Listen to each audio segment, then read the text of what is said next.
Quando Deus te dá uma luta, Ele te dá um chamado. Quando Deus te dá uma dificuldade, Ele te dá um propósito. Ele te enche de unção.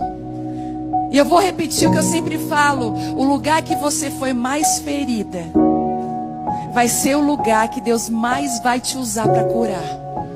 Mas você diz assim: mas eu não tenho preparação.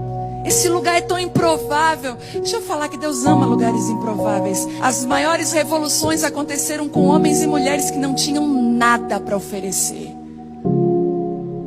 que não tinham nada de especial. Não pense que ser uma revolucionária te colocará num lugar de destaque. Talvez a maior revolução é voltar para sua casa e amar sua família. Não pense que falar é um ato de revolução. Muitas vezes será o seu silêncio que mudará tudo à sua volta.